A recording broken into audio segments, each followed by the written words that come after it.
I would like to introduce, with great respect and appreciation, the founder of Intelligence Squared US, who has made all of this possible and who will be framing the debate for us tonight, Mr. Robert Rosenkranz.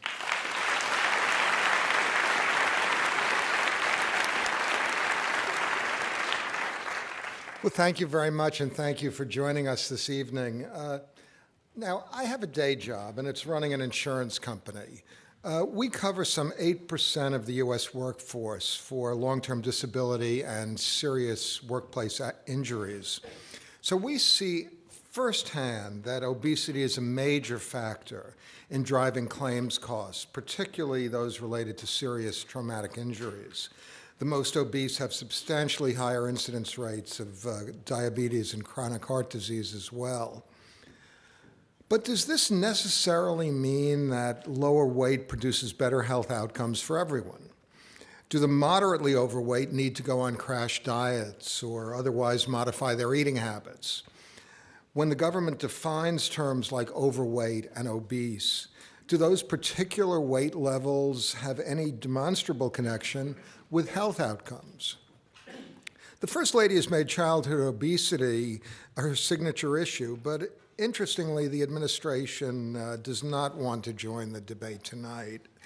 We're disappointed that the current Surgeon General was required to withdraw from the debate, but delighted that her predecessor, David Satcher, is with us. He was actually the first to sound the alarm over obesity. So this brings me to the crux of tonight's debate.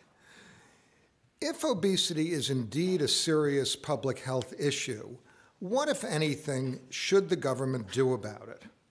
Well, at a minimum, it can stop doing harm. Farm subsidies are targeted at producers of corn syrup and beef, for example, but not at producers of fruits and vegetables. School lunch programs are festooned with regulations that fly in the face of nutritional common sense. But aside from its sins of commission, can the government actively make things better? Should we embrace ideas from Britain to treat parents of obese children as abusive or neglectful and then haul them into court? Do calorie disclosures and requirements for healthy menu choices really change eating habits? Indeed, are there any government obesity programs that in fact produce measurable health benefits in a cost-effective way? As usual, the issues tonight are complex. Fortunately, we have some outstanding panelists to shed light on them, and it's my privilege to turn the evening over to them and to our moderator, John Donvan. Thank you. Thank you. Thank you, and I'd just like to invite one more round of applause for Robert Rosenkranz. Yes or no to this statement? Obesity is the government's business. We all eat, but do we do it wisely and well? Well, obviously not. So who is supposed to fix that? Well, that's what we're going to have out here tonight. This is another debate from Intelligence Squared US. I'm John Donvan. We have 4 superbly qualified debaters, 2 teams of 2, who are ready to get started. We'll have 3 rounds of debate, and then the audience will vote to choose the winner, and only one side wins. And as we go into it and meet our debaters, ponder this thought. At one point in our history, the Surgeon General of the United States raised the alarm about the number of Americans who were underweight. That was Dr. Hugh Cumming. He was the 6th Surgeon General, and it was 1925. And he certainly thought it was the government's business that Americans were getting too few calories. So what happened? How did we get to this world where Americans are getting too many calories? Our motion is obesity is the government's business. And arguing for this motion, I'd like to introduce this team first. First, Dr. David Satcher, who is the 16th Surgeon General of the United States. And Dr. Satcher, you were the first to raise the alarm in 2001 about the obesity epidemic. And I want to just ask you very briefly, at that point, did you see us reaching this point where the numbers are where they are today? Well, it was sort of a surprise when we saw what had happened over a 20-year period and the direction that we were going in terms of increasing obesity. So we didn't know how long it would take to begin to turn what we call the epidemic around. Thank you, Dr. David Satcher. And your teammate, Dr. Pamela Peeke, you started out life as a critical care doctor, and then you went back to school to learn nutrition. Motivated by what? I became a Pew Foundation scholar in nutrition and metabolism because in medical school I learned nothing. I didn't have a minute of nutrition taught to me. Yet here I was in the critical care unit where people's lives were at stake. I had to keep them alive with food, and I was the most clueless person of all. I went back to school. Thank you, and welcome to our team arguing for the motion.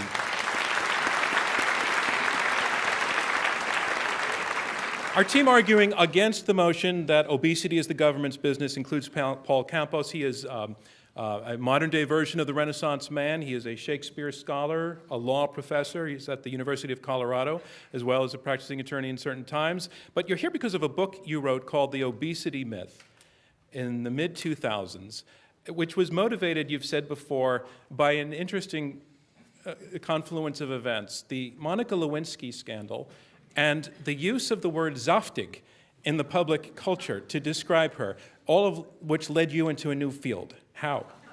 Yeah, I was, sounds improbable, but I was doing a conference on the Clinton impeachment when it was taking place, and a speaker dropped out on me, and I had to fill in the gap in the program. And so I was looking at the media coverage of the Clinton impeachment to see if there was something interesting to say about it, and I did a Lexis search, and I found that there were more than 100 news stories that used the phrase Monica Lewinsky and the word zaftig. And I was very struck by that because, of course, as I've discovered in talking about this over the years, the vast majority of Americans don't know what zaftig means. This audience probably has a relatively high percentage of people who know what that word means. But most Americans don't, and yet Monica Lewinsky was being identified as both fat and Jewish, which I thought was kind of interesting by the use of that word. And so I started looking at the weight that the role that weight obsessionalism played in the Clinton impeachment, and here we are today. Thank you. And your teammate, John Stossel. John Stossel, well known as a journalist, a gadfly, a libertarian, a contrarian, an omnivore, I presume? A what? Yes, yes. Omna. That might have been too personal. Relevant to this debate, John, you have likened those who would want to regulate the diet of Americans to the prohibitionists of the early 20th century, the moral being what? That they mean well, but that they do more harm than good. And right. It reminds me of what Mencken said, that they have the haunting fear that someone somewhere may be happy. Ladies and gentlemen, the team arguing against the motion.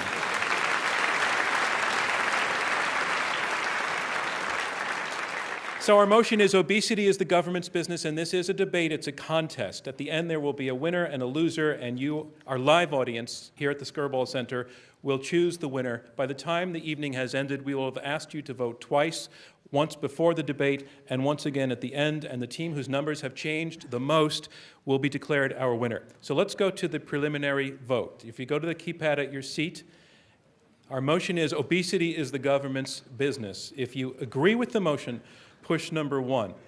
And if you disagree, push number 2. And if you're undecided, push number 3. Ignore the other keys. And if you push the wrong button, just correct yourself and the system will lock you in.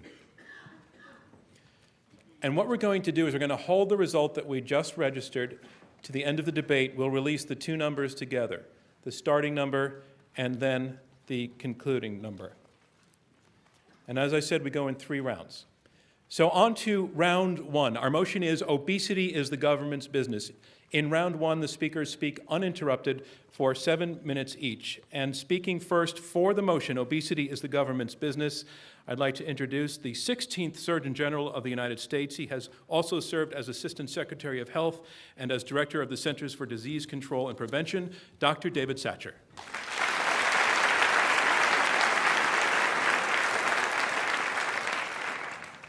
Thank you. Well, we contend that obesity is definitely the government's business. My favorite story, I think, about policymakers is a story about a man who was traveling across the country in a hot air balloon. And at a certain point, he realized that he was lost. He had no idea where he was. So he decided that he would lower the balloon to see if he could see some recognizable landmarks. So he lowered the balloon, didn't see anything that he recognized, no Golden Gate Bridge, no Washington Monument, so he had no idea where he was. So he kept lowering the balloon, and when he got to about 30 feet above ground, he saw a man working in the field. So he yelled out, "Where am I?" And the man stopped digging in the field, and he said, "Well, you're in a hot air balloon about 30 feet above ground." Well, the man in the balloon said, you sound like a scientist. Do you work in science? And the man on the ground said, "My goodness, I am a scientist, but how in the world did you know that?" He said, "Well, I knew that because what you told me is technically correct, but it is of absolutely no use to me right now." Well, not to be outdone, the man on the ground said, "Well, you sound like one of those policymakers from Washington or somewhere." And the man in the balloon said, "I am. I'm an outstanding policymaker. I'm a leader. But how did you know that?" And the man on the ground said, "I knew that because you're in the same position you were when we met. You don't know where you are, you don't know where you're going, and now you're blaming me."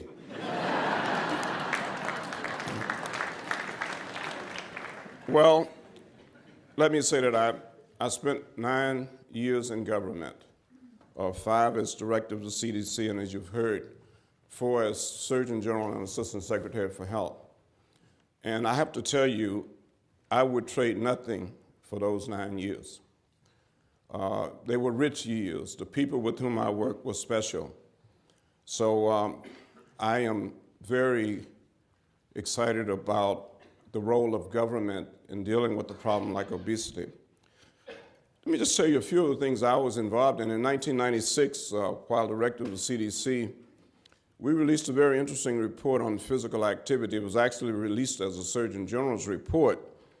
And basically, what we showed in that report on physical activity was that there was a dramatic decline in physical activity among the American people, including schools no longer requiring physical education K through 12. And so we expressed a lot of concerns about the sedentary lifestyles of American people and the implications of that. In 1999, I represented the United States at a World Conference on Health Promotion and Disease Prevention. And at that conference, for the first time, I released the Surgeon General's prescription, which I'm sure many of you are familiar with. But among the things on that prescription was the recommendation for regular physical activity, at least 30 minutes a day, at least 5 days a week. But also a recommendation that the American people consume at least 5 servings of fruits and vegetables per day. There were other things on the prescription, even one having to do with mental health and the need to have some planned strategy for dealing with stress. We didn't really understand at that time the relationship between things like physical activity and depression, the fact that physical activity is a major intervention for reducing depression. Then in 2001, as Surgeon General and Assistant Secretary for Health, I released the Surgeon General's Call to Action to Prevent and Reduce Overweight and Obesity. That report, among other things, pointed out that between 1980 and the year 2000, there had been a tripling of overweight and obesity among children in this country and a doubling among adults. So we did sound the alarm, and even though I was former director of the CDC and we are very selective in what we call epidemics, usually reserved for infectious diseases, we declared that overweight and obesity was an epidemic in this country. We didn't realize at that time that the same thing was beginning to happen all over the world.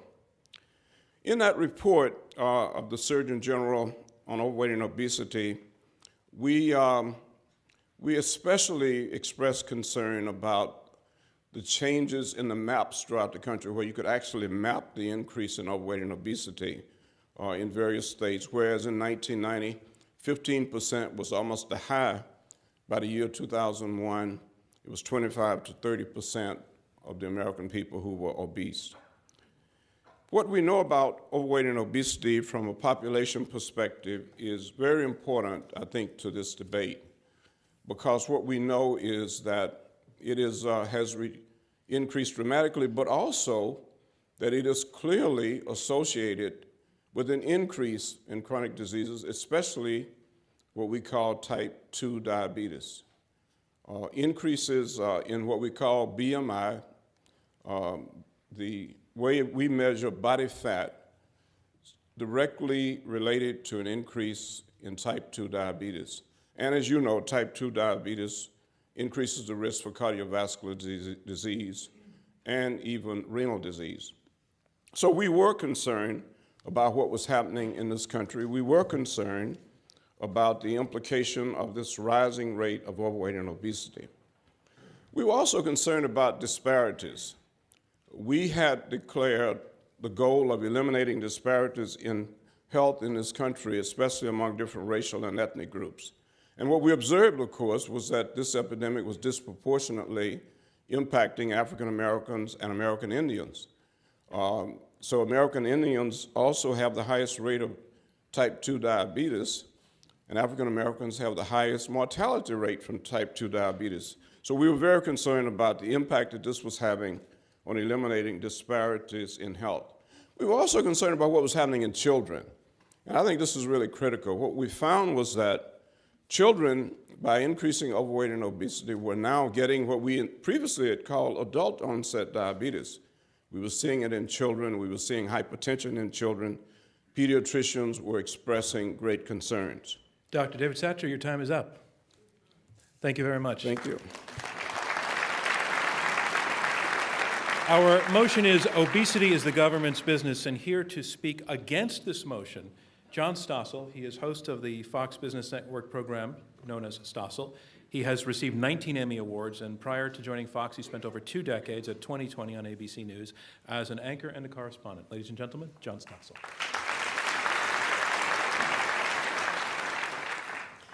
Thank you. I apologize for holding my hand up. I had hand surgery, and the doctors tell me, hold it up so it doesn't get inflamed. So I'm not saluting or doing anything weird like that. So, Dr. Satcher, I hear you, and it's a problem that people have less physical activity, and it would be good if we ate more fruits and vegetables, and it's terrible that more people have diabetes, but obesity is the government's business. That's a separate issue. It's a powerful assumption in that, but behind it is the assumption that everything good should be encouraged by government and everything bad discouraged. And at first that sounds like common sense. But everything is arguably to some degree helpful or harmful. So this is a formula for totalitarianism. I mean, what is totalitarianism if not the view that everything falls within the purview of the state? Mussolini said that. Everything within the state, nothing outside. Okay, that's over the top. I'm not saying that government is like a fascist regime, but it's becoming just as invasive. It spends $3.8 trillion. It's going broke. The philosopher Thomas Hobbes started using the term Leviathan to refer to a powerful central government to which we give up some rights. And he thought Leviathan was a good thing, but he assumed that its function was protecting us from violence. He never imagined that Leviathan would plan our meals. And the founders of this country never imagined that. They started the country with this. This is the Constitution and the Declaration of Independence. Together it's this thin. This is what they thought we needed, and this is what made America prosperous. Now, this isn't everything we should have. We need pollution control rules. They didn't think about that. But government has gone much further. We now have an agriculture department that spends $145 billion a year. Government runs public housing, a war on drugs, a welfare state. It subsidizes farmers, and by doing that does harm, as Robert Rosencrantz said, making people fatter. It runs school lunches. It subsidizes students, Indians, researchers, volunteers, small businessmen, rich businessmen. Polices the world and polices our home and our jobs, our bedrooms, and now food too? Well, yes. But if it weren't already trying to do all that stuff and doing it badly, it could better do what it's supposed to do, protect us from criminals and terrorists. And America wouldn't be going broke. But look, I've lost that argument. We libertarians have argued that We're in the minority. I understand that. Most of you disagree. Most of you want more government. You like the minimum wage. You like the EEOC to protect us against discrimination. Title IX to protect us against gender discrimination. Rules against sexual harassment language being used in workplaces. The ADA to protect disabled people. Laws against prostitution and online gambling. And in the name of health and safety, you support laws requiring motorcycle helmets and OSHA to protect the workers and the CSPC to protect kids from dangerous toys and the whole alphabet soup of agencies that keep growing in Washington. And my debate partner, Paul, he agrees with that. He says government ought to intervene in these areas. But even he says not obesity, because obesity is different and government sucks at dealing with it. But he's the obesity expert. I'll let him explain that. All I know is that government keeps growing, and that is dangerous to our freedom. Now the president wants to spend another $300 million or so of your dollars to pay for his wife's Healthy Foods Financing Initiative. And of course, that's in addition to all the stuff we already have, the Let's Move campaign, the Task Force on Childhood Obesity, the School Lunch Program, the Council on Fitness, and so on. What's the result of all that stuff? Since they created it and spent a lot of your money on it, people are fatter than ever. And that's just what the feds spend. The states and localities spend even more. I mean, New York City now bans bake sales in schools. How much has that helped? My colleague, Mike Huckabee, when he was governor of Arkansas, he required every school to measure every kid's body mass index. Dr. Satcher mentioned that. It's a measure based on height-weight ratio. It's a terrible measure. I mean, BMI index says that George Clooney and Tom Cruise are overweight and Arnold Schwarzenegger is obese. It just mismeasures people. But it's required now in Arkansas for every kid. They get a report card that doesn't just give their arithmetic score. It tells the parents what their BMI index is. The result? Well, I don't think it's helped them teach arithmetic because the teachers are distracted. But the kids are just as fat. It's made no difference in obesity in the schools. Some states say we ought to have some taxes on bad food. And intuitively, this makes sense. Let's tax candy. Then they'll eat less candy, they'll eat more fruits and vegetables. So Illinois did that, 6% tax on candy. But what's the result? It's just confusing. What is candy? They decide, okay, a Hershey bar's candy, but a Kit Kat bar, that's food because it's got flour in it. So this enriches the bureaucrats and the lawyers, but it doesn't help anybody lose weight. In New York City, the government requires calorie counts now to be posted in restaurants. And that makes sense. Information is good. So NYU did a study of that and found that, yes, adults say they were influenced by the calorie postings. But then they checked the receipts, and they found the people ordered slightly more calories. Government can't make us thinner. Government can't control our personal behavior in that way. And even if it could, we're spending $3.8 trillion and going broke. We couldn't afford to do this even if it worked.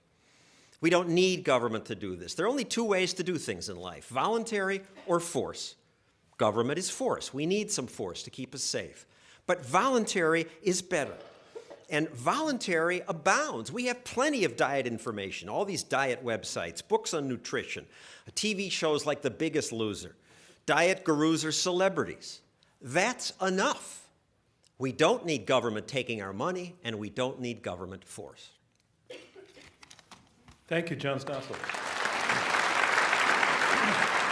So here's where we are. We are halfway through the opening round of this Intelligence Squared U.S. debate. I'm John Donvan. We have four debaters arguing out this motion, obesity is the government's business. You have heard the first two debaters, and now to introduce our third, to debate in support of the motion that obesity is the government's business. Here is WebMD's chief lifestyle correspondent, a professor of medicine at the University of Maryland, and former Pew Foundation scholar in nutrition and metabolism, Dr. Pamela Peeke.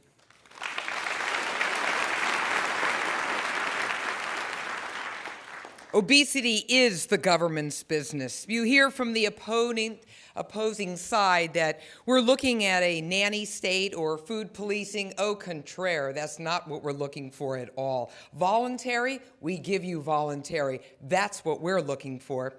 I wear many hats. I'm a physician first, and I hail from the front trenches, face to face with my patients, and as chief lifestyle expert for WebMD's 90 million members, click to click with my cyber folks. This is where I practice high-tech touch.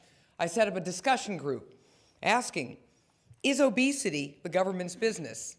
It lit up like Kyoto at nighttime. It was fabulous.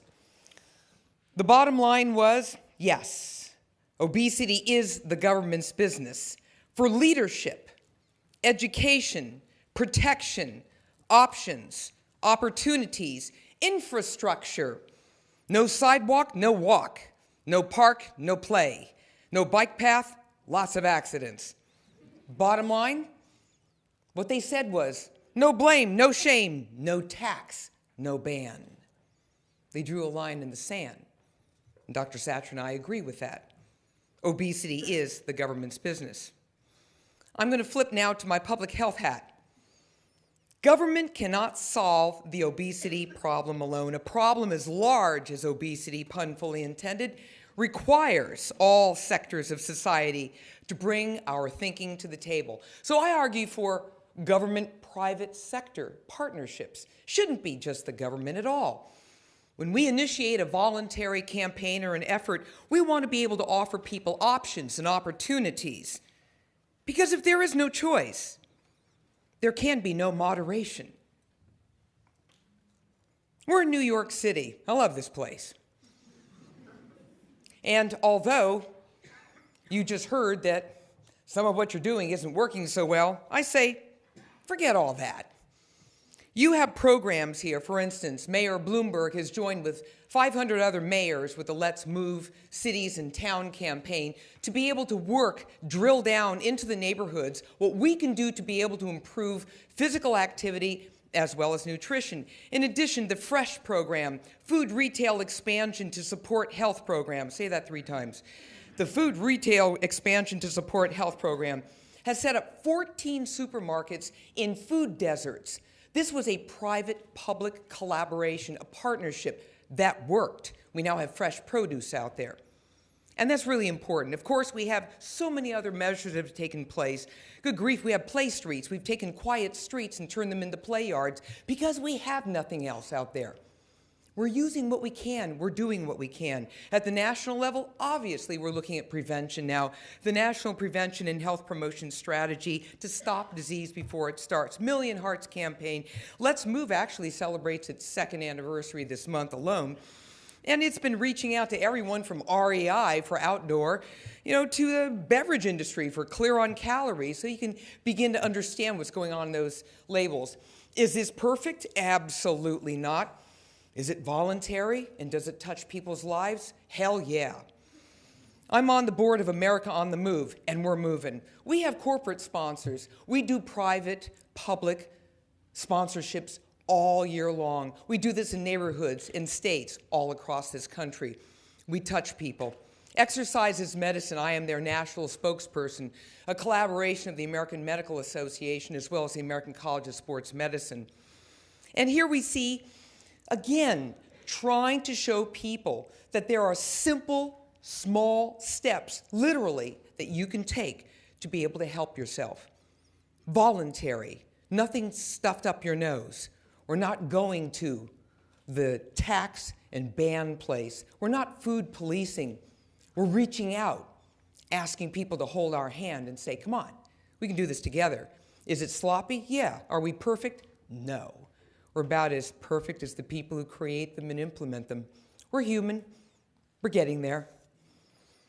I'm going to switch over to my last hat for my 7 minutes as a researcher.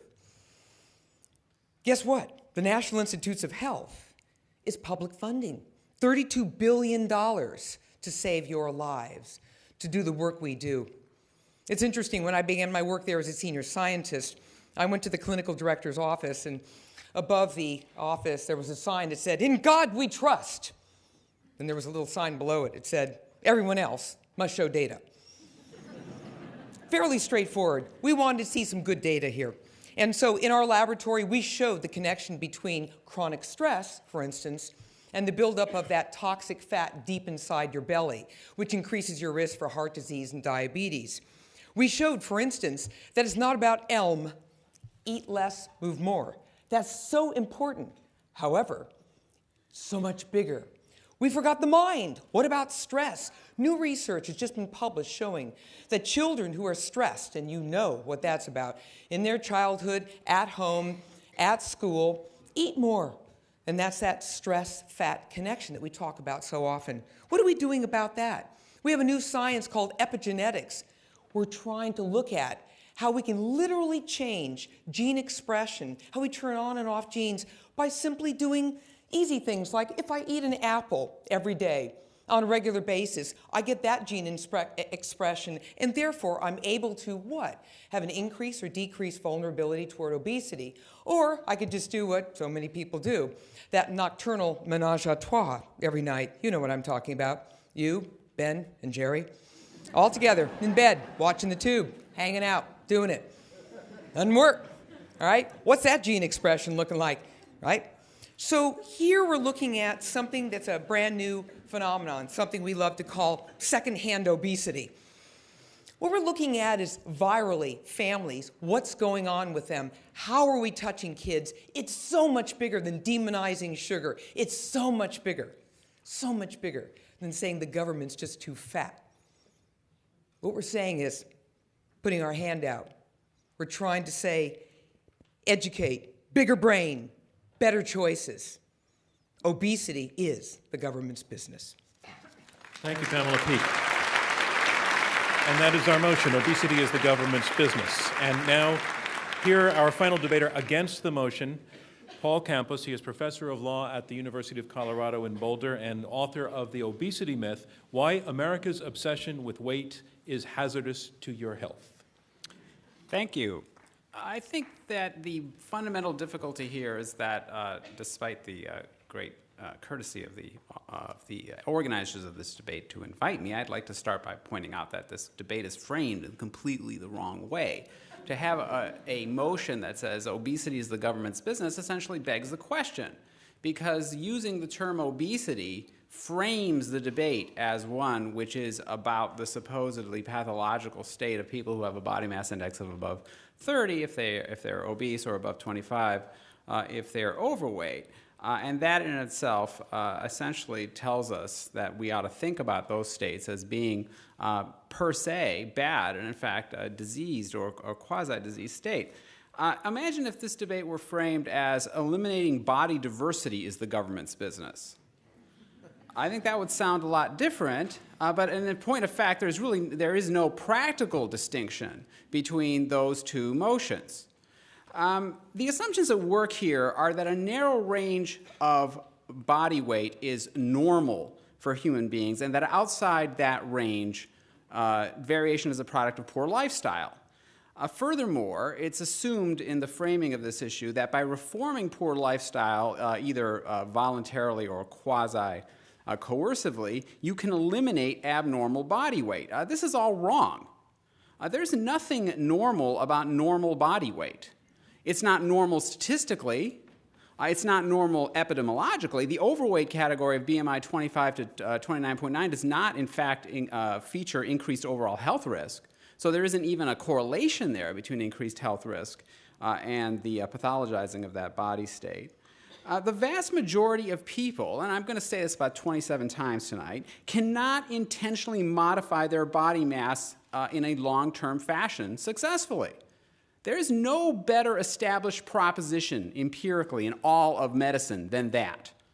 In other words, people, as you all know, or I shouldn't say all of you, but many of you know from personal experience, find it extraordinarily difficult to change their body weight in a significant long-term way voluntarily. Government intervention in this area, and my partner John Stossel is quite correct in saying that in comparison to him, I am almost Stalinist in my enthusiasm for government intervention, although I think he did overstate a couple of my positions. I won't get into those, it's really beside the point. But in fact, even though I am generally enthusiastic about various forms of government regulation that fill him with dread, I am in fact utterly opposed to government regulation in this area, because I think government, saying that obesity is the government's business is almost a kind of dream scenario for a libertarian. Because a libertarian could not come up with a better example of government dysfunction than the notion that we're supposed to make people thinner. Mainly because, well, for a bunch of reasons, which I want to go through quickly right now and then come back to later. Here I want to emphasize, first of all, that we do not know an enormous number of things that we would have to know if we were going to have a rational policy that was based on the notion that we were going to make everybody have a BMI between 18.5 and 24.9, the so-called normal range, which for an average height woman would be between 108 and 144 pounds. Outside of that is supposedly pathological. Here's what we don't know. We don't know how to produce significant long-term weight loss. We just don't. We don't know if such weight loss would be beneficial. This hypothesis has not been tested for the very good reason that since we don't know how to produce it, we can't test the hypothesis. We don't know to what extent, if at all, the generally weak associations between obesity and increased health risk are products of a causal relationship as opposed to markers for other things, like, for example, dieting, weight cycling, diet drug use, eating disorders, stress, stigma, and lower socioeconomic status. We don't know why weight went up among Americans in the 1980s and 90s. We don't know why it was stable in the 1960s and 70s. We don't know why it has plateaued over the course of the last 10 years. We don't, in fact, know whether people are more sedentary today than they were 40 years ago. We just don't have the data on that. We just have a few very indirect markers for that, such as the amount of mandatory gym periods in school, but we don't have any direct measurement of how active people were 40 years ago. We don't know whether people consume more calories today than they did 40 years ago. Again, the data is not available. People often, when that's pointed out to them, rather rudely by someone like me, the reaction of public health officials tends to be something like, well, it's just common sense, right? But see, common sense is what you invoke when you don't have data, right? That's why we have these academic institutions, right? So that we don't just rely on common sense. We actually try to have some evidence for our propositions, right? Here's what we do know.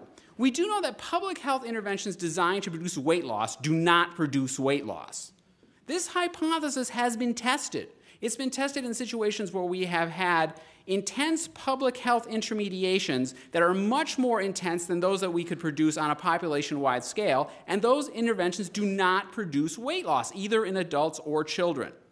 We do know that labeling bodies as diseased is stigmatizing, and we know that stigma is very bad for health, as are stress, weight cycling, and eating disorders, which are other things that are produced by this kind of labeling. We do know that risk factors that are associated with obesity, like for instance hypertension, can be addressed cheaply and successfully through inexpensive drugs that work quite well and increased physical activity, which is beneficial for people of all shapes and sizes, whether in fact it produces any weight loss, which it usually doesn't. Finally, what I really would want to emphasize here above all is that healthy lifestyles don't eliminate body diversity, which is found among people with a wide variety of body types, many of whom fall outside the phony so-called normal range. And so what I would advocate more than anything else is that we ought to focus on harm reduction, not weight reduction. We've already had some invocations tonight of the notion that we don't want to stress people.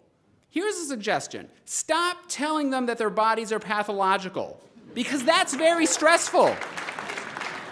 That's not good for people. And if you say that you don't want to stigmatize obese people, but you just want to stigmatize obesity, I would suggest that that is a protocol that's not going to be successful. Thank you. Thank you, Paul Campos.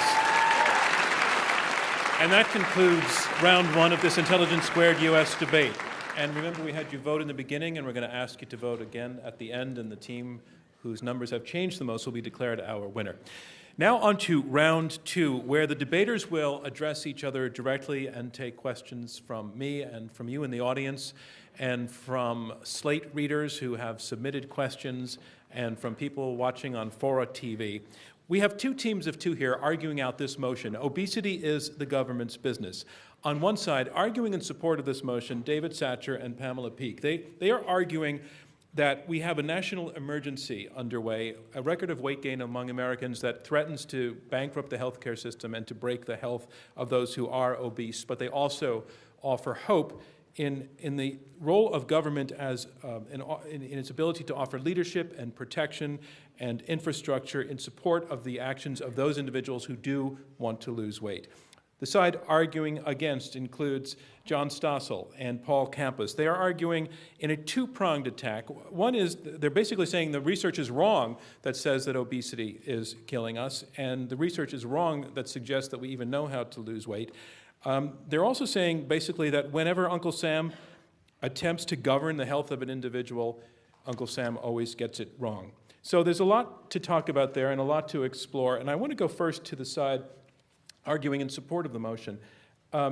What your opponents have left hanging out there repeatedly is the notion that government's track record already is terrible, that over the last 20 years, 30 years, as government programs have been put into place, we've just gotten heavier. So take that on. What is the evidence that, in fact, government can have an impact on obesity of individuals? David Satcher. Well, I think the evidence is related to several things. First, we had a very interesting study funded by NIH in the late 90s, early part of this 2000, and basically showed that if we could get people to be physically active and to change their diet, even if they lost only 5 to 15% of their weight, we could dramatically decrease the risk for diabetes. In fact, almost 60% reduction among African Americans and American Indians in the onset of type 2 diabetes by getting people to change their lifestyles and to be more physically active and to consume diets with less saturated fats and sugars. So I think we do know from that study that it's possible to help people change lifestyles. And I did say help because Pamela is correct. There are a lot of people in this country who do not have access to healthy lifestyles. And it is, in fact, a responsibility of government to make sure that everybody has the opportunity, everybody has access to the opportunity for healthy lifestyles. But the point of the question goes not just to the theory behind it, but the track record of the government. The track record that I mentioned was the one dealing with African Americans and American Indians in terms of reducing the risk for diabetes mellitus. Let me go to the other side. Paul Campos, would you like to respond? Yes, in fact, in that study... Paul, can you move just a touch closer to your mic? Yes, Thanks. right. And it's a study that Dr. Satcher was citing there was an average of 2.3 kilograms of weight loss, which is about 4 pounds. The difficulty with citations to the notion that a small amount of weight loss is going to greatly reduce the risk for type 2 diabetes is that a couple things. One, you cannot disentangle the amount of weight loss that is produced, which is generally quite small, from the beneficial effect of the lifestyle intervention.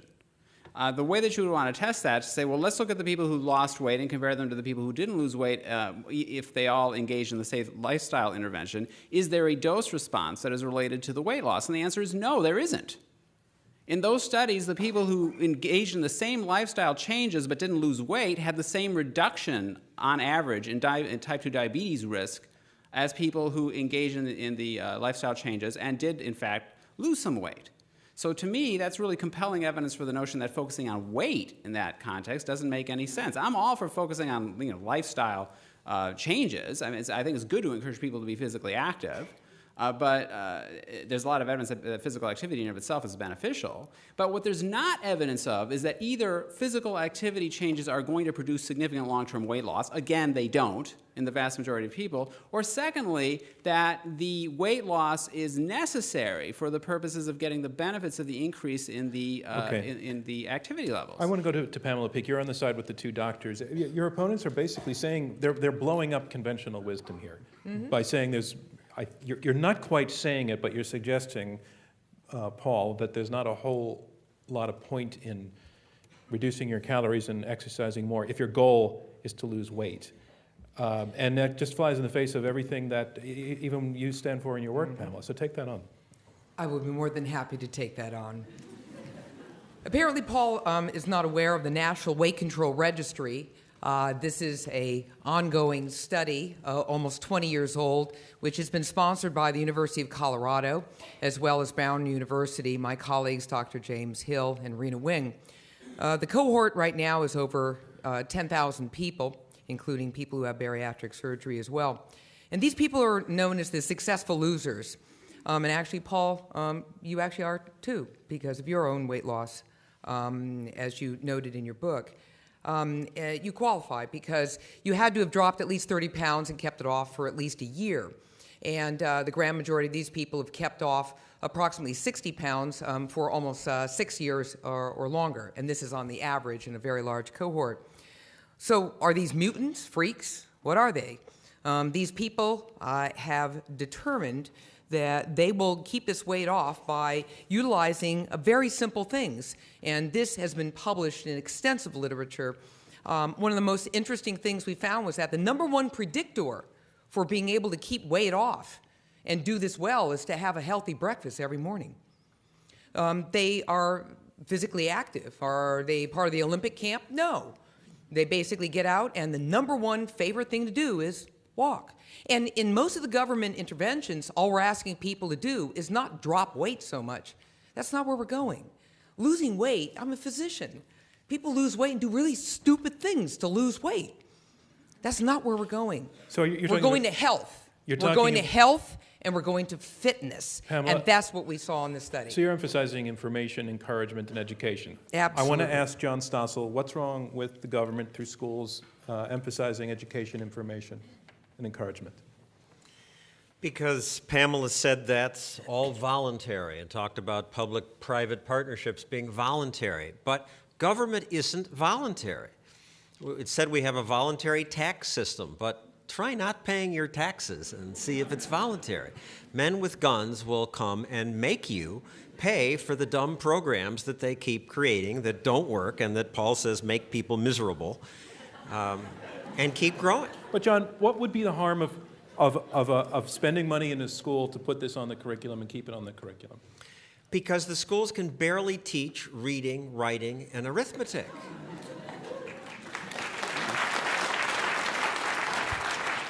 David Satcher. Well, I think a couple of things.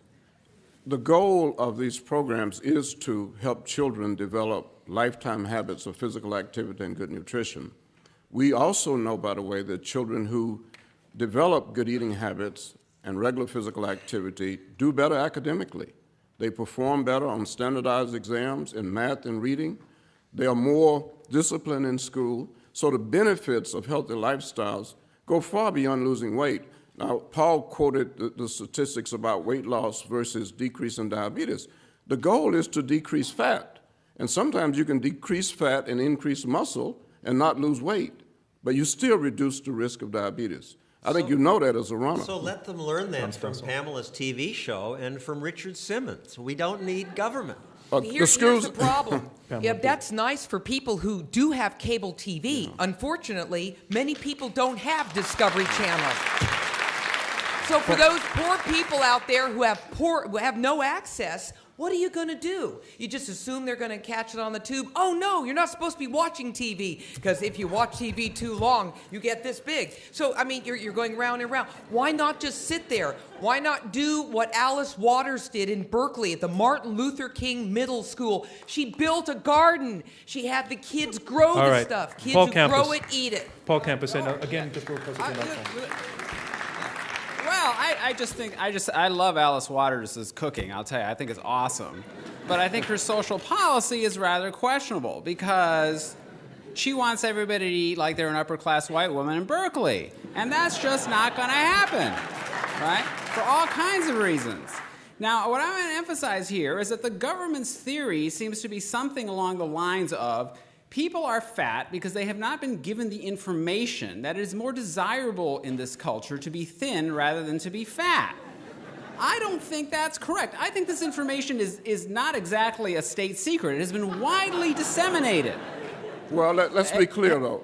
David It's not the Satcher. information, it's the opportunity to act on it. I think what Pamela described in terms of in the inner cities of this country, look, you don't have sidewalks. You don't have safe places to be physically active. You don't have access to grocery stores. So what you're talking about is the opportunity That's to absolutely lead correct. healthy And David lives. Satcher, what would be, tell me the government's role in creating those opportunities. Are you literally talking about building sidewalks and encouraging? Yeah, in some, well, let's look at what Government Louisville grocery did. stores? Look at what Louisville did. It changed the zoning laws so that within so much area you had to have grocery stores and you had to have parks and playgrounds. So the government can, in fact, produce the opportunities for people to have access. Did people lose weight in Louisville when that happened? Well, I think it's too soon to say they lost weight, but they certainly increased healthy lifestyles. Believe me, the fixation on weight is not ours. Oh, The really? fixation here is on healthy lifestyles. What was your report called, Dr. Satcher? Your 2001 report. Was it a report on healthy lifestyles? Well, the first ever Surgeon General's report was on smoking and health, and it was on cancer, but that wasn't the focus. The focus was on getting people to stop smoking, Absolutely. So are you in favor of getting people to stop eating? getting people to eat health, to engage in healthy lifestyles. Well, I'm all for engaging in healthy lifestyles, but I'd like to point out That's the that role if of we could- government. one of the most interesting things about this debate is that if you had a time capsule, everything that's being said by the advocates of the government's position here was said almost literally word for word in the 1950s. Remember, some of you may remember, President John Kennedy's, I don't remember it actually, but I've read about it, initiative for the President's Council on Physical Fitness. I right? remember that. John remembers it, right? He's got a I couple remember of- that. You had to throw a softball right. 100 yards and do push-ups and That's right, sit-ups. all that kind of thing, a vigor, that we're all for vigor, and for being healthy in that way. John Kennedy was actually a wreck physically, but they hid that quite successfully at the time because they. But anyways, it's another story.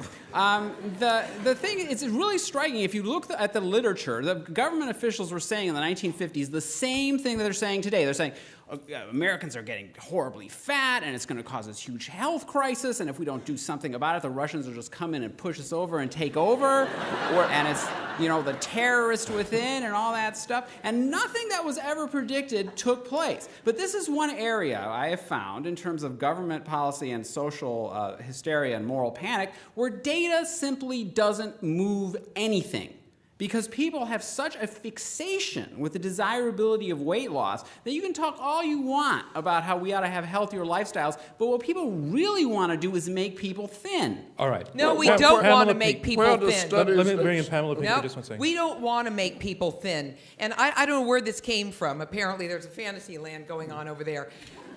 Thin is a 4-letter word, okay? I don't know what it means. All we care about is healthy and fit. Come on, let's get real here for a minute.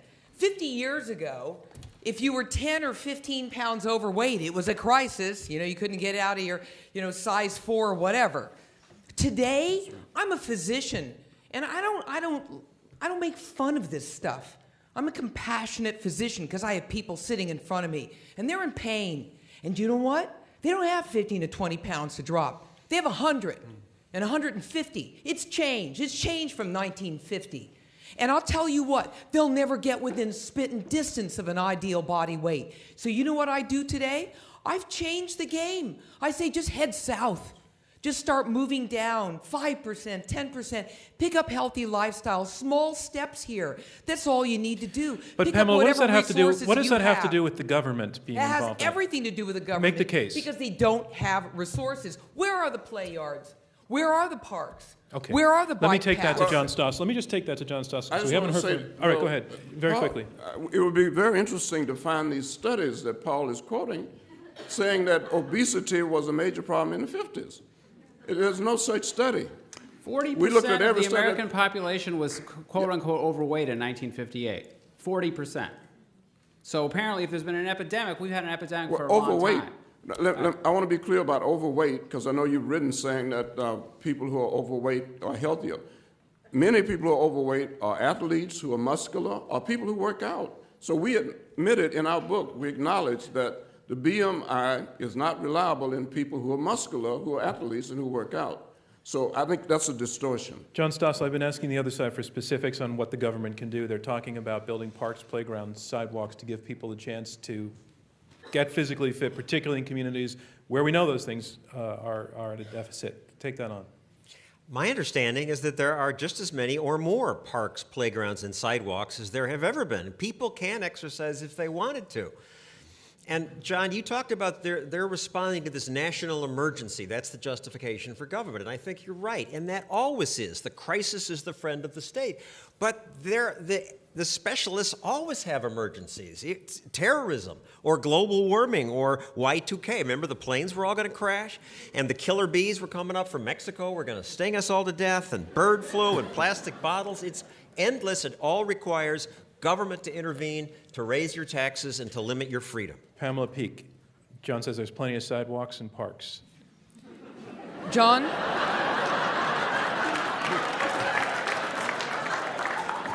John, where the hell do you live?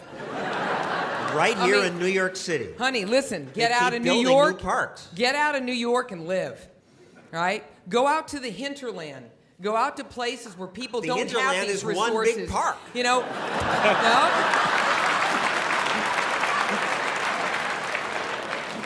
Very seriously, John. I mean, really.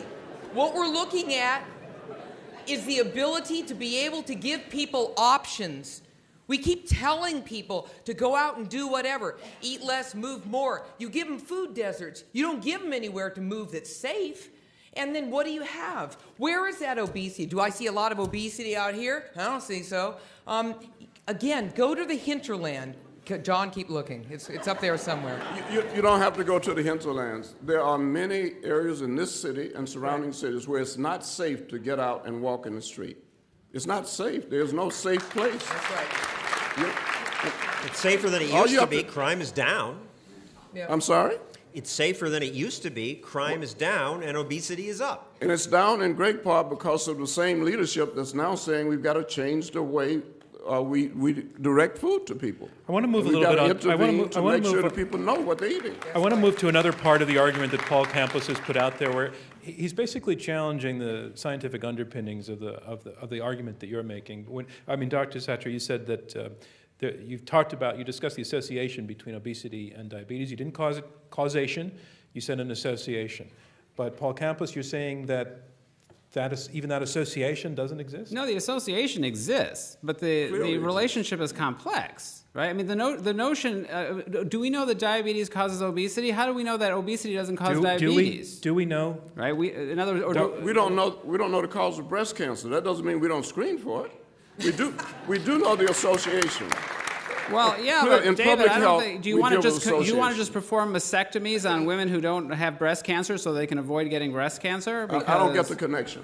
The connection Peeke. is. Okay, Paul. Pamela Peeke. Whoa. In our laboratory and the laboratories of many of our esteemed colleagues around the country, we've made it very clear that excessive visceral adiposity, a lot of fat deep inside your belly, is highly associated with a pro-inflammatory state, which increases the risk of diabetes, coronary vascular disease, and cancer, period. I have that much literature. Yes, that's back up. right, Pam, And but you in know what? You addition- can get in rid addition, of Paul, visceral you're body interrupting fat me. by Paul, being- let her fin- let In her finish. addition, Paul, the information that you presented showing that overweight is okay by me is actually wrong. And that has been refuted by at least 2 pooled meta-analyses published in Lancet and the New England Journal of Medicine by my colleague, Dr. Walter Willett from Harvard, and by leading epidemiologists around this country. Okay. Basically refuting your data. Paul, go ahead. Yeah, well, first of all, visceral body fat can be very effectively dealt with through changes in activity levels. It's But are you not gonna conceding that there's a relationship between There visceral is body a fat and... correlation between visceral body fat and increased health risks. That's quite true. But the notion, look, again, I want to emphasize, there's the willingness to talk out of both sides of the mouth on this issue is just astonishing to me. You have people come in here and say, obesity, obesity, obesity, right? We have this huge crisis. And then I point out, this is a bunch of nonsense. And then it gets flipped around into, well, we're not really talking about obesity, we're talking about lifestyle. This isn't called, is lifestyle the government's business? This doesn't have a picture of obesity, a lifestyle on the front of it. Right? David Satcher. It has a picture of Paul a Campos, body. wait a moment. David Satcher. Now let's be fair. Obesity is an outcome, in many cases, of unhealthy lifestyles. It's not that simple. We differ in terms of metabolism. There are some people who can eat a lot of calories and not gain a lot of weight. There are other people who gain weight easily, so everybody's not equal. We're not stigmatizing people who are obese. Read the Surgeon General's report. Clearly says this is not about appearances, it's about health. And the way to improve health is to change lifestyles. That's what the report said.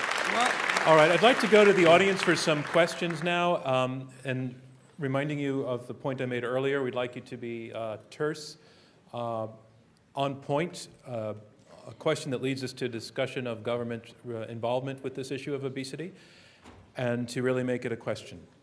And there's a gentleman right in the middle. Yeah, I pointed to you. And if you can stand and state your name and try to follow the rule.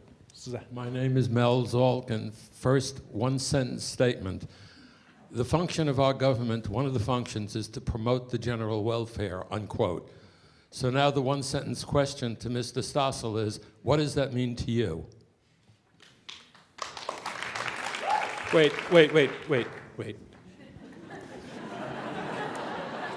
Wait, stand up. I'd like you to, we can get John Stossel going way off on this one. I'd like you to focus that question more to the topic, if you can. And I think you can probably do it with 4 or 5 words. So give it another shot. I'll leave that up to you. All right. You know what I have in mind, obviously. All right, but it would be so charming if you said it. You can say it better. John Stossel, the gentleman, is asking whether you feel that the government's responsibility for the social welfare includes the health of the individual. Do you, and your opponents have talked about the enormous amount of government money that's spent on funding research that is saving people's lives. That costs money, that's taxes. Looks like it has a benefit. Is that the government's business?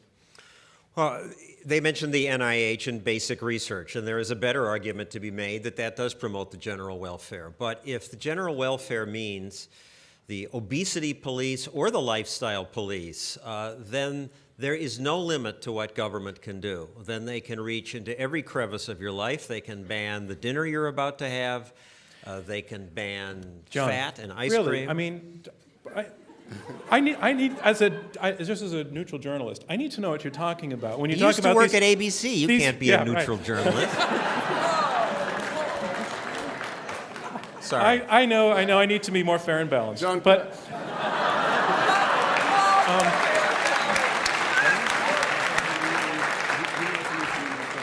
John, I just want to know, when you're talking about these police telling us what we can eat for dinner, where is this? You know, I know you're talking about a slippery slope. I can see that, but be more detailed about this fear. I mean, where do you see this happening? You're talking about in terms of there's discussion of soda taxes, issues like that. Is that what you're talking about happening? Well, that's part of it. I mean, Thomas Jefferson said it's the natural progress of things for government to grow and liberty to yield.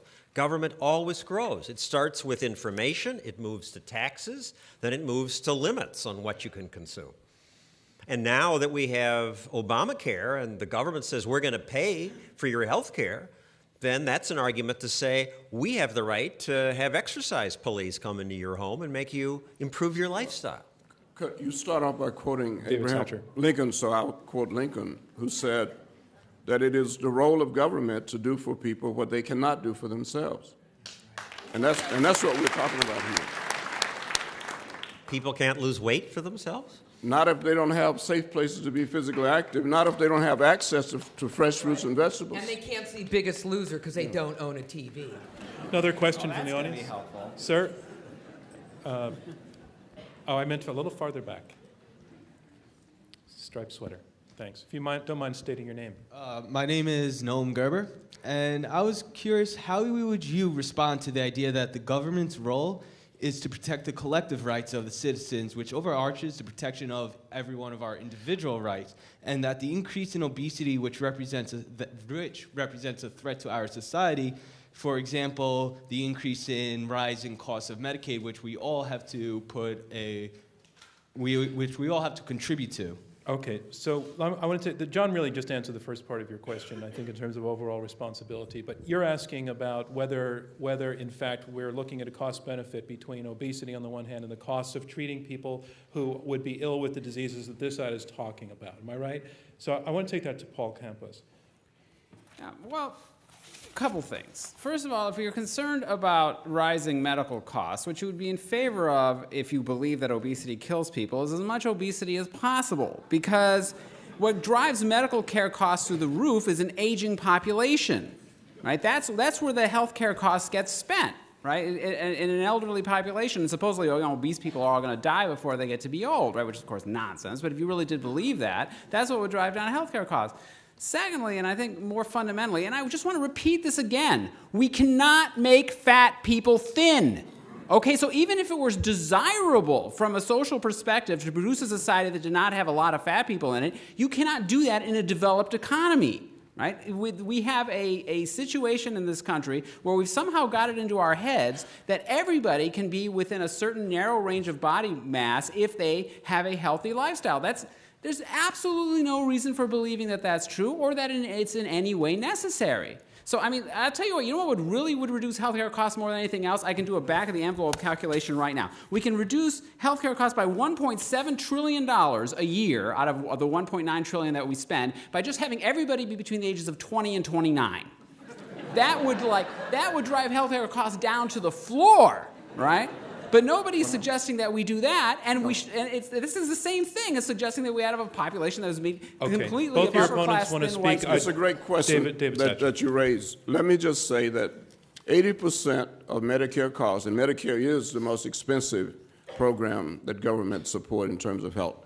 80% of the costs are due to preventable diseases, and certainly half of that is related to obesity and type 2 diabetes. There's no question about it. So it is true that the government has a self-interest to try to help people develop healthy lifestyles. And we're not even talking about obesity. We're talking about the benefits of healthy lifestyles generally.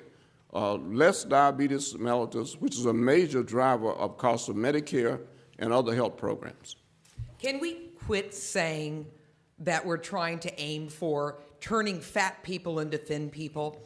This is, just end it now, please. Well, this is Pamela, ridiculous. but Pamela, we're going for healthy and we're going for fit. We don't want lifespans. We want health spans. We want the highest quality of life we can have. And if you started out at 250 pounds and you're a 5'4" woman, and right now you're 180 and a happy camper, God bless you. So long as you're fit and happy. And we're also forgetting the head in this whole thing, too. We're not science fair projects here.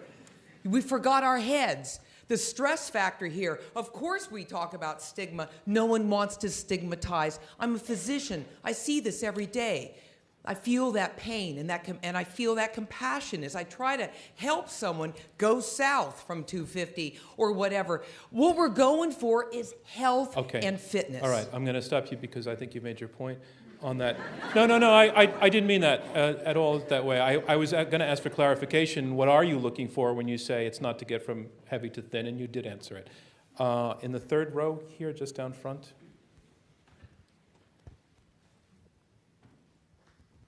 Hello, my name is Jennifer Sogodzeno. I'm an urban planner and public health researcher here in New York City at Transportation Alternatives.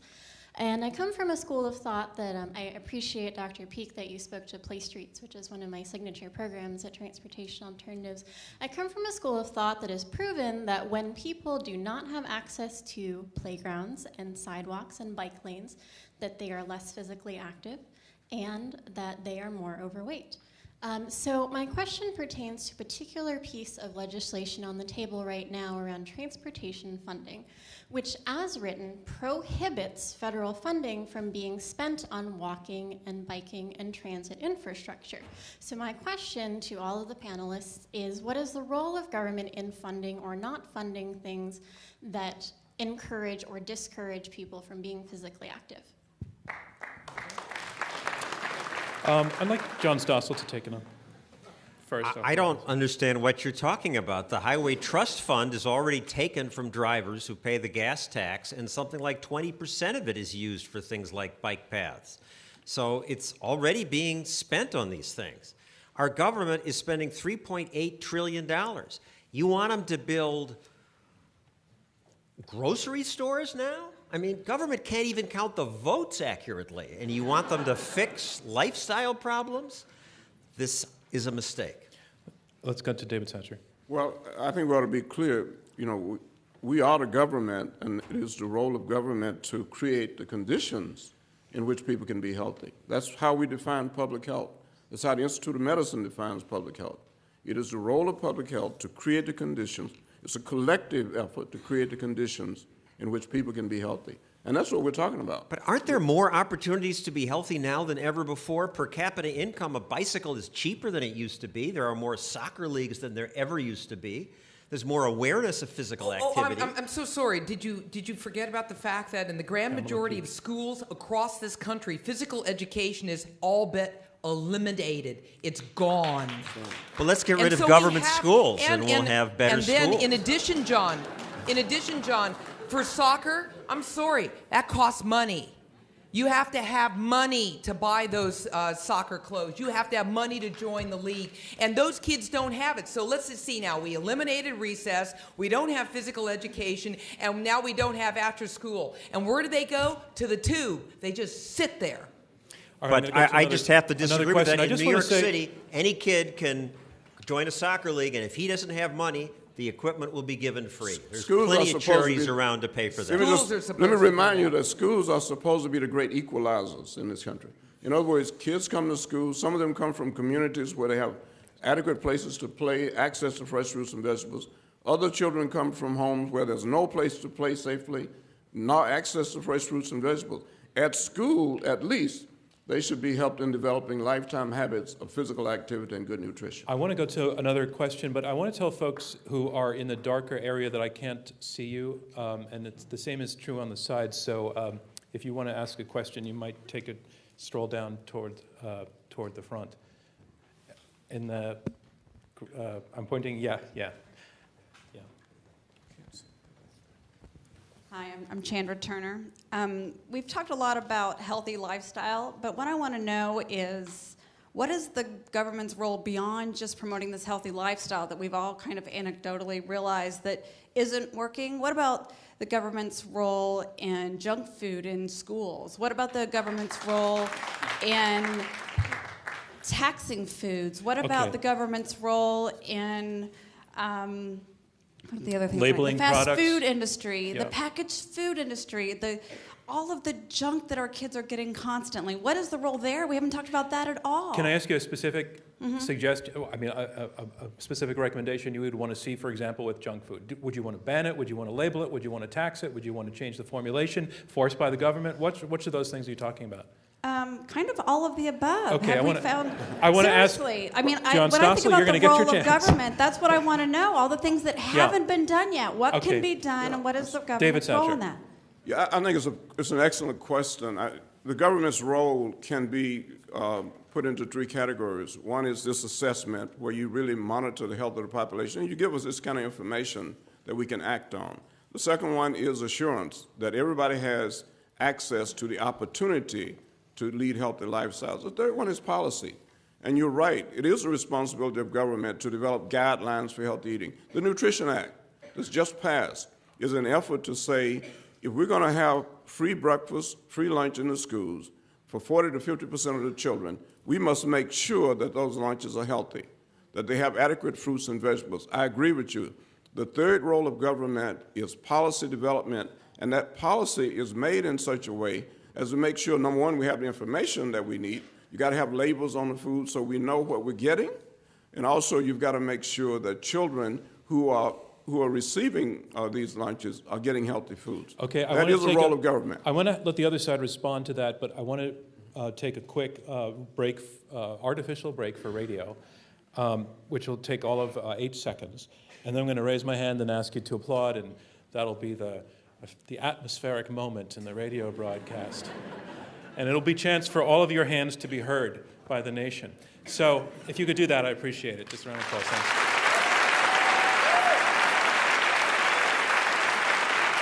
We are back at this Intelligence Squared U.S. debate. I'm John Donvan. Our motion is obesity is the government's business. We have heard the side arguing for the motion just recently make the case the government does have a very activist role to play in affecting and amending what people eat, and particularly children. I want to let the other side respond to that argument. John Stossel.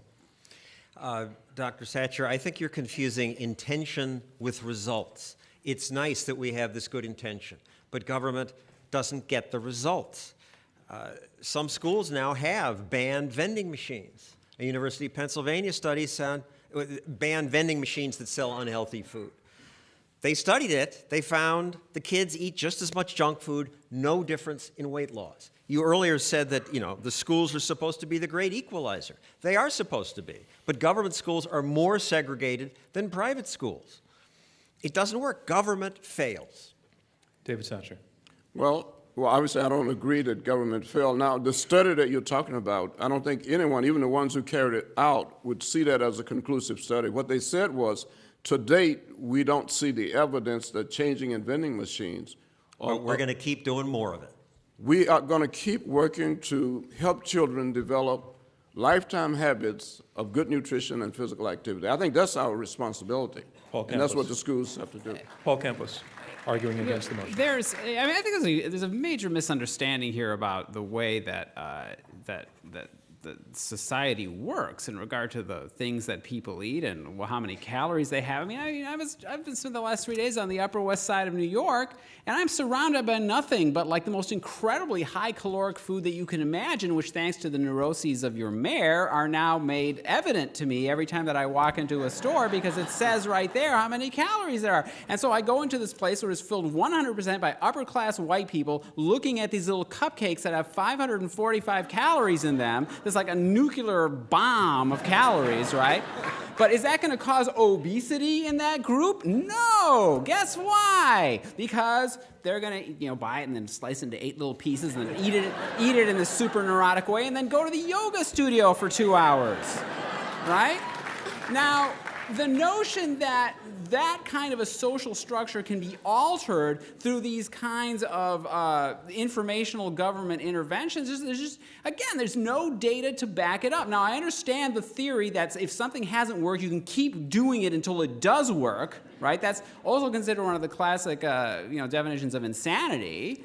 But that seems to be the government program here, right? Again, All right, these things let's have been let tested, they don't work. Let's let Pamela Peeke. David Satcher then. David Satcher. It's amazing that the same thing was said about the effort to get people to stop smoking. You go back to the 60s and the 70s. It's not working. There's no evidence. Today, we can point to millions and millions of people whose lives have been saved because of the efforts to get people to quit smoking. Smoking is a behavior. Obesity is not a behavior. Lung cancer. You're wrong. Absolutely wrong. Oh, absolutely Wake wrong? up. Is that why? Tell me, Pam, Paul, why are how did you people drop your fat? weight? Why Was are it people magic? fat? It was behavior. Because I'm an upper class white person who has the privilege of modifying my weight And to you an cut your extent that cupcake most into people 13 don't. pieces. Except, right now, right Pam, about I that, weigh David. about 185 pounds, which puts me rather high in the overweight range. So apparently I might drop dead right on this stage right now because, according to Dr. Walter Willett, and that, to be overweight is very, very dangerous. Paul, but if I'm that afraid- doesn't happen, I would suggest that people think about the possibilities that are actually available to people in this culture. And I would especially want to emphasize that if you think that the biggest problem that poor kids have in this country right now is that they don't get enough information about how much calories is in the junk food they eat, or that they don't have enough play spaces to play you're outside, veering off. you've got a really you're off bad topic, Paul. conceptualization of Paul, what All right. the actual You're off problems topic. There's a those gentleman, people face are. You must gentleman be in in the a far different corner. debate. Thanks, if you stand up.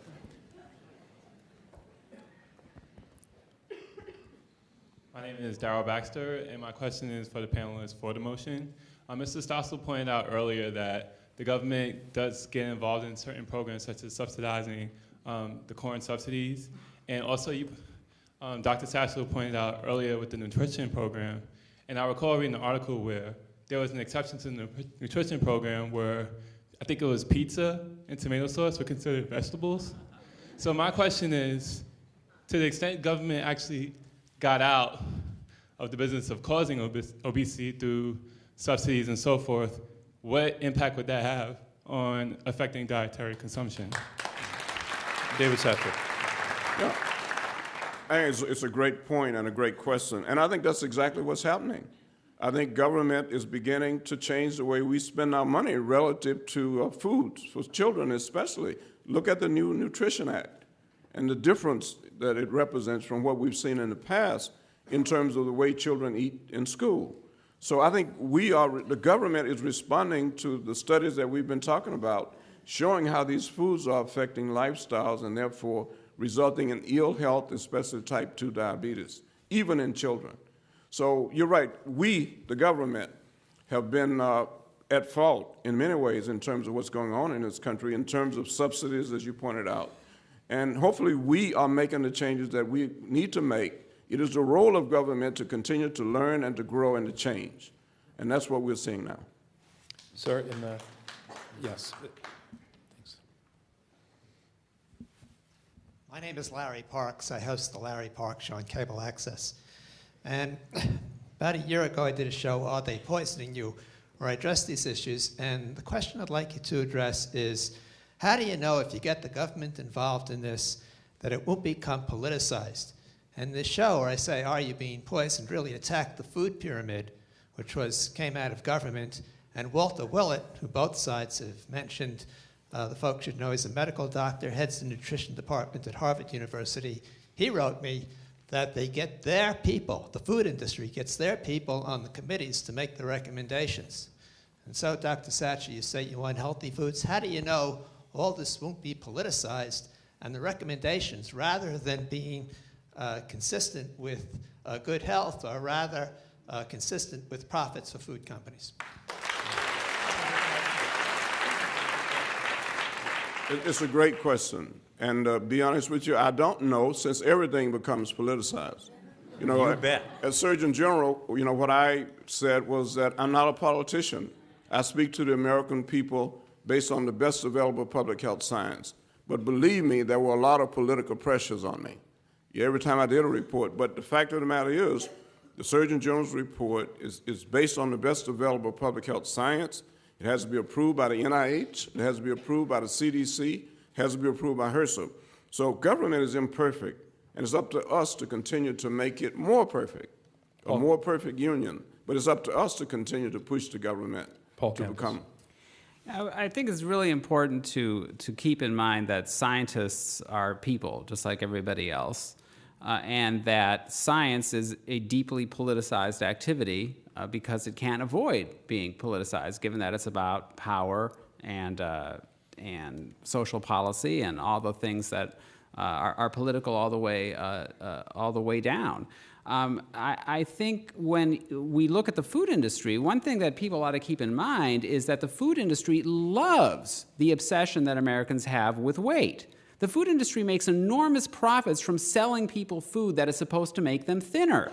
Right? The diet foods have a significantly higher profit margin than regular foods, because diet foods can be sold as a kind of magical elixir that's going to cause this, this weight loss. If you buy something which doesn't have something in it that it's supposed to have in it, but which is supposedly then, which has what is substituted with something else. So, for instance, a fat-free Fig Newton has more calories in it than a regular Fig Newton, because the sugar that's substituting for the fat in the fat-free Fig Newton is more caloric, but the fat-free Fig Newton will cost more. So the food industry loves all this stuff, loves the fact that we're obsessing on these issues and trying to supposedly find a magic cure for our supposed obesity epidemic, because that's one of the main sources of its profit margins, and so it encourages this kind of social hysteria. Okay, right here. Well, the way to get the price down is to make more of it, right? And that's what happens with computers and everything. So in time, we ought to be able to get the price of Fig Newtons down. Thank you.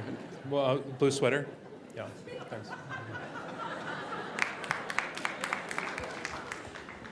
Hi, my name is Sandy Schaefer. I'm a plus-size aerobics instructor. And I just wanted to make one statement. But very brief, okay? Yes, very brief. Just you get a sentence. Okay. Okay. As the war on obesity is ramped up, so is the bullying of fat children. So my question is even though you say you're talking about fit, you still have the word obese, and you're still targeting children, and fat children specifically, and they're now being bullied more and more, and it seems to be with government approval. So how do you speak to that? Okay, I'm going to pass on your question. I'm going to let that stand as a darn good statement. Just over on the corner up there, you have the white card in your hand. You still need to let the mic come to you. No, the radio won't pick you up. That's the problem. In a public school where 95% of students receive government assistance, whether we call it WIC or welfare, essentially it's free lunch. The lunchroom has machines filled with overpriced Doritos, chocolate chip cookies, Cheetos, etc., which many of the students purchase, often in lieu of their available free lunch that was paid for by my tax dollars. Is there data regarding specifically the percent of urban welfare recipients, how they spend their money, and where they spend their money on food? What are you getting? What do you want to get at, though? You want to say that there's an absence of data to know whether it's working? I think she's suggesting it's not working, that they have a free lunch, but they spend $4 on the vending machine junk. You can't manipulate people as well as we think you Actually, can. there's a fantastic study that just came out in the Journal of Sociology, and it basically showed that when you have all of this at school and you have another option, many of these kids are going to what they're used to at home, and so what they're not going to do is come from a home where they're eating trash and drinking trash and back and forth, and then suddenly magically come to school and go, wow, asparagus, bring it on. They're just not going to do this. What you're talking about is a reward system in the brain that's been hijacked. And you're looking at consistent behaviors on the part of these children. This is one of the reasons why... But Pamela, let me bring it back to our motion. So what's the government's role in this?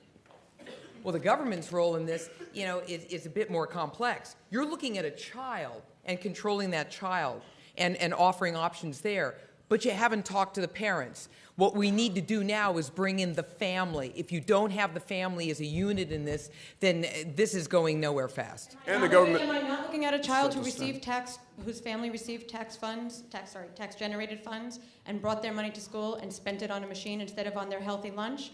And by the way, 25 out of 28 students in my class, which is 95% free lunch, have cable TV. I don't have a TV. Mm-hmm. Paul Campos. But what you're talking about is they may have the money. They haven't made the connection. Paul Campos. Again, this has been studied. There have been intense government interventions, such as, for instance, the Pathway study, which went and was based on the notion we're going to educate the kids, we're going to educate the parents about healthy eating habits and better physical activity. We're going to do all these wonderful things that the government is advocating that we do. And what those things did was that they produced some improvement in terms of lifestyle modification, but they did not produce weight loss. There is no evidence that telling parents of children, of fatter children, that this kind of food has more calories in it and this has less and this is more nutrient-rich and that is less or whatever, is going to produce thinner children. I want to get back to Sandy Schaefer's point because I think it's an absolutely crucial one. Right now, what we are creating is a machine, essentially, for stigmatization and bullying, right? Because the government is just broadcasting this message 24/7 that if you're a fat kid, you have something wrong with you, and you have something wrong with you that happens to be your fault because you could modify it. Paul, right? that's not just the government. No. We're talking about the media. Bring it on for the media. You look at those magazines. You look at those shows. You look at the fantasy world everyone lives in. That was going on a hell of a lot longer before any government intervention. Right, but now you're showed. exacerbating. I have time. I I have time for one more question. I thought Sandy did it really well when she said it the first time. In the aisle, since you came all the way down, sir, can you step forward just a little bit? Thanks. Scott? A little bit more. That's great. Thank you.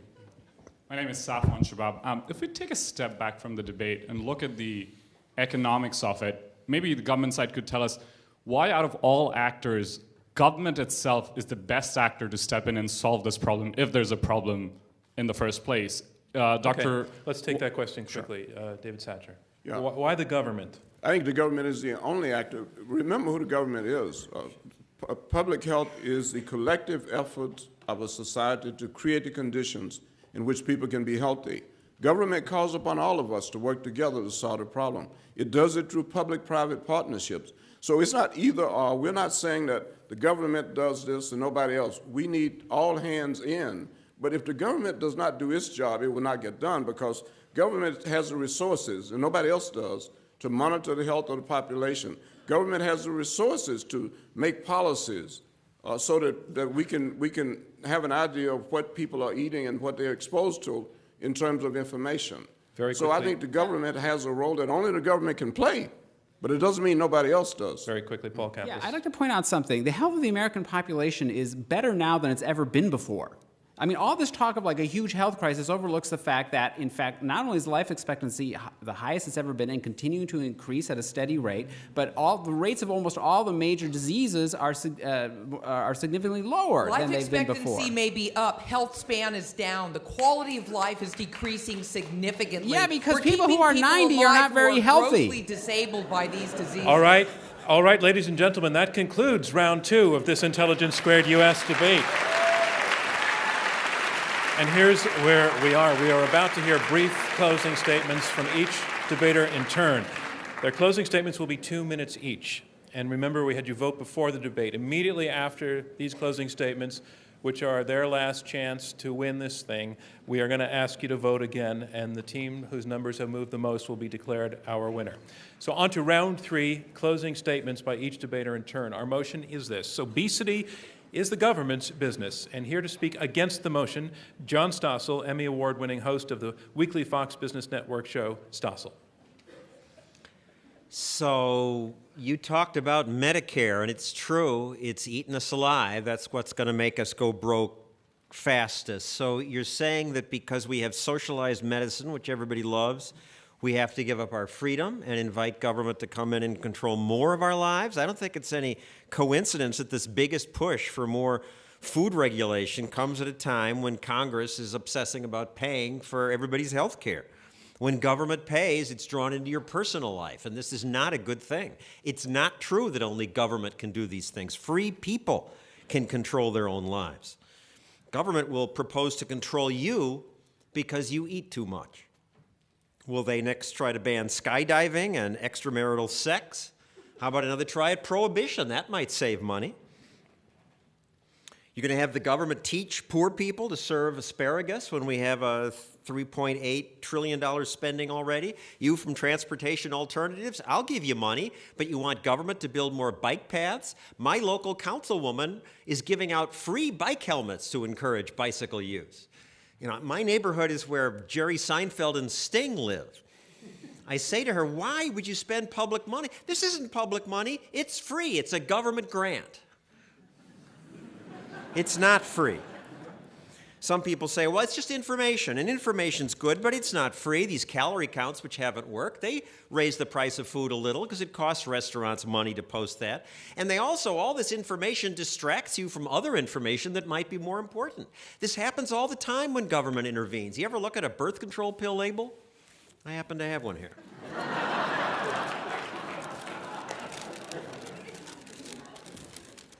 Look at this thing. It's tiny fine print, both sides. The result is nobody reads it. It doesn't make us safer. This is what government gives us. John Stossel, your time is up. Thank you very much. Our motion is obesity is the government's business, and here to summarize his position in support of this motion, David Satcher, the 16th Surgeon General of the United States and Director of the Satcher Health Leadership Institute. Well, let me say that I have seen government at its worst, and I've seen government at its best. I know government is not perfect. I grew up in Alabama at a time of segregation and discrimination. I was a teenager when George Wallace, running for governor, came to town and said that he would deputize every white man in Alabama before he would see one black child go to the University of Alabama. I've seen government at its worst. But I've also seen government at its best. I've seen government protect children from lead. As a medical student, I saw babies coming into the emergency room with toxicity from lead. Many of them died. That was in the 60s. In 1978, the government regulated the lead content of house paint, and we've seen a dramatic decline in lead poisoning in children. I've seen government at its best. I've been involved in the eradication of polio, and all over the world, and recently learned that last year, for the first time, not one child in India suffered from polio. And only 3 countries in the world had polio, a total of less than 700 cases in the world. Government at its best is we, the people. Government is the collective efforts of a society to create the conditions in which people can be healthy.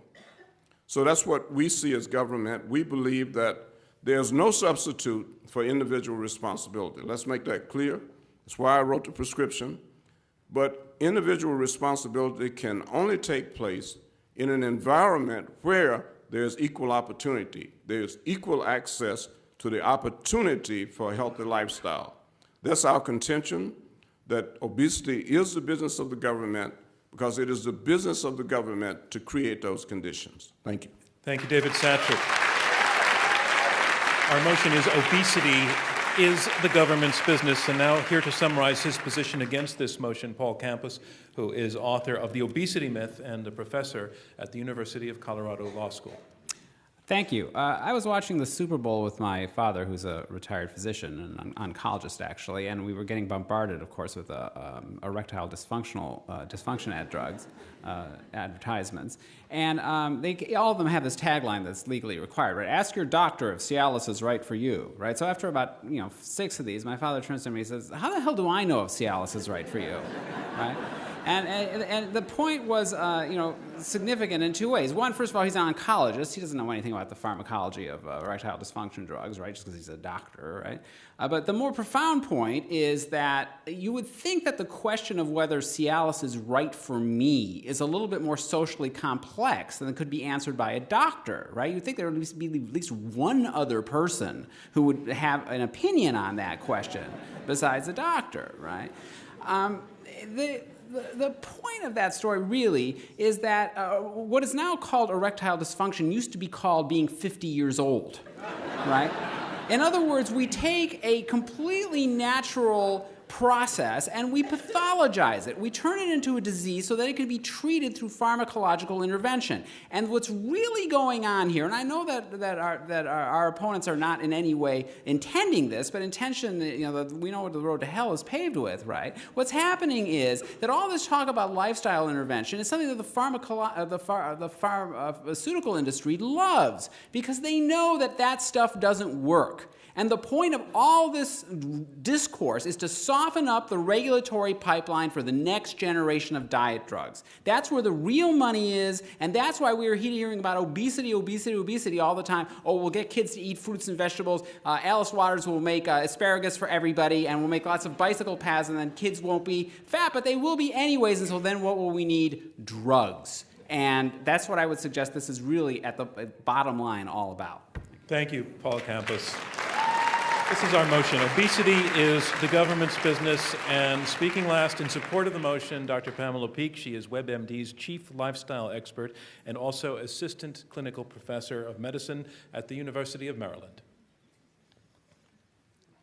As the Discovery Health correspondent, I was filming my show in South Central LA, the National Body Challenge, where we take families and we try to teach them everything we can as physicians about being healthier. It's not just about dropping weight, but being healthier. This is a small little house. It was 97 degrees in the middle of summer. There were no sidewalks, or what was there was scary looking.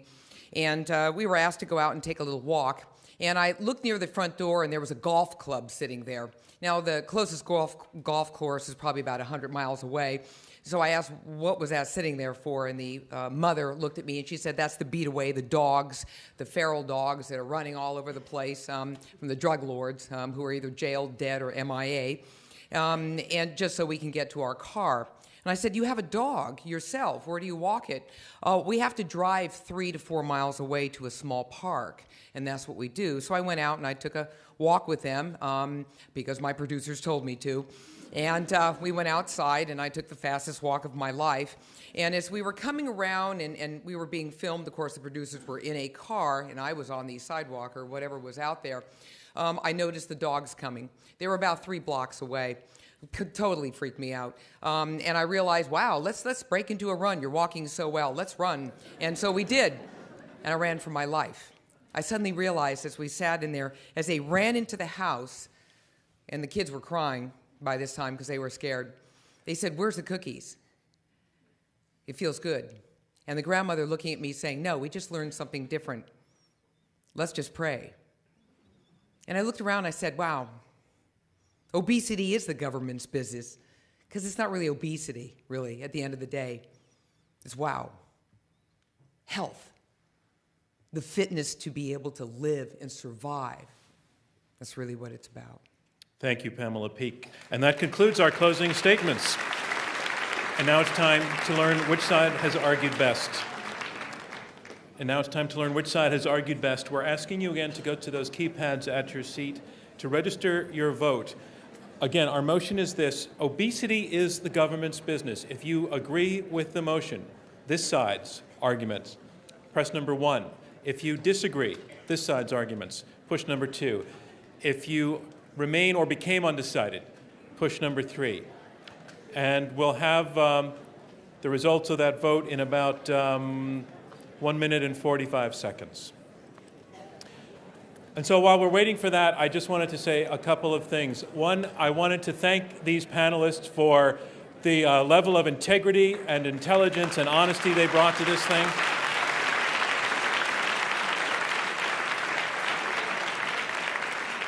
And also you in our audience for the questions that you brought up and for your boisterousness and liveliness, and it was clear you were there with all of it, so thank you to all of you for your participation. A couple of things about our organization, Intelligence Squared. We are delighted that this was a sellout. We've been delighted since Bob Rosencrantz set this thing up to see it grow and grow. This was our 57th debate tonight. The audiences just keep getting bigger. We appreciate that you're here, that you made it down. Please tell your friends. We're going to keep going and keep getting bigger and better. And to that end, in fact, last week, we do a podcast based out of this. And last week, Forbes magazine published a list of the top 5 podcasts that will change the way you think. And we were number 2 on that list, and we're delighted. And you know, it's a scary thing to change the way you think, but you've experienced it. It's not so frightening. And our next debate is on March 13th.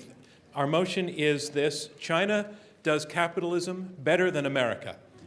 And supporting the motion, speaking in support of the motion, Orville Schell, who is director of the Asia Society's Center on U.S.-China Relations, and his partner will be Peter Schiff, who is an investment advisor and a former economic advisor to Ron Paul. Speaking against, Min-Ching Pei, who is a professor of government at Claremont McKenna, and her partner is Ian Bremmer, a founder of the Eurasia Group, a global risk currency. So we'll have the results in just a moment. I just want to say that for me, in this debate, as a person with a very slight tendency to overweight, which to me was the elephant in the room tonight, I had an interesting experience today. I've been doing a great deal of research for this debate, as I usually do. I had a sheaf of stuff I've been carrying around with me. And I'm a New Yorker, but I now live in Washington. So I flew up today and I checked into one of those hotels where when you check in, they give you a cookie, like a great big giant chocolate chip cookie. And I looked at the cookie and I looked down at my sheaf. And I've decided that I'm going to carry a sheaf with me everywhere I go from now on, because I was able to say no to it. So to all of those who wrote stuff that got into that research, I appreciate it. So we'll have the results up there coming out now. So what I'm going to do is read the 2 sets of numbers and declare our winner. Remember, the side that has changed its numbers the most in the course of this evening will be declared our winner. Our motion is this: obesity is the government's business. And here are the results. Before the debate, 55% supported the motion, 19% were against, and 26% were undecided. After the debate, 55% remain in support of the motion. That has not changed at all. 35% are against. That is up 16%. 10% are undecided. The side against the motion, obesity is the government's business, carries the debate. Our congratulations to them. And thank you from me, John Donvan of Intelligence Squared US. We will see you next time. Thank you very much.